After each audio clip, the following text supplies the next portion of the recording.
چھوڑ تو دیا انہوں نے، لیکن جب جب وہ اوکیشن آتے ہیں تب تب پھر سے ان کی یاد آتی ہے.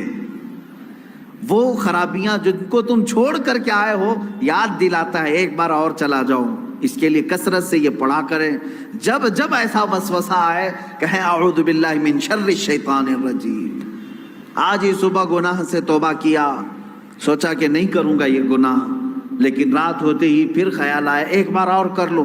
میں بتا رہا ہوں فوراً اس وقت یہ پڑھو اعوذ باللہ من شر الشیطان الرجیم. اے اللہ میں تو چھوڑ چکا تھا شیطان مردود، پھر مجھے لا رہا ہے وسوسے، میں تیری پناہ مانگتا ہوں مردود شیطان کی شرارتوں سے.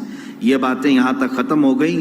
اور آگے کی جو آیت میں نے تلاوت کی تھی آج کی، اس میں اللہ تعالیٰ نے یہ فرمایا ہے کہ بنی اسرائیل کو ایک حکم یہ بھی تھا کہ یہ جب بیت المقدس میں جائیں تو سجدے کی حالت میں جائیں، لیکن ان میں سے بہت سارے نافرمان ایسے تھے کہ وہ اپنی سرین کو گھسیٹتے ہوئے ایسے جا رہے تھے. حکم ہوا تو سجدہ کر کے جائیں، لیکن وہ مذاق کے طور پر سرین اپنی گھسیٹتے ہوئے اس طرح سے بیت المقدس میں جانے لگے. ایک نافرمان یہ کیا انہوں نے. اور پھر اللہ نے فرمایا تھا ہفتے کے دن شکار نہ کرنا، سنیچر کے دن شکار کرنا ان کے لیے حرام تھا. تو یہ بنی اسرائیل کیا کرتے تھے، جمعہ کے دن جال لگا کے آتے تھے مچھلیوں کا، اور اتوار کو جا کر کے لے کے آتے تھے. کہتے ہم سنیچر کو شکار نہیں کیے، جمعہ کو جال لگائے تھے، اتوار کو لے کے آئے. پھر مچھلیاں کون سے دن پھنسی تھی ہیں. تو اس طرح ہیلے بہانے کس کے لیے کرتے ہیں؟ اللہ کے لیے. وہ اللہ کو دھوکہ دینے کی سوچتے ہیں.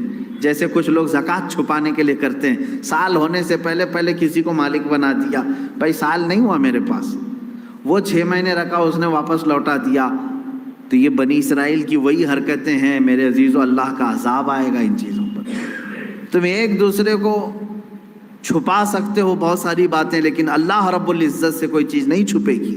تمہارے دلوں کے حالات سے وہ باخبر ہے.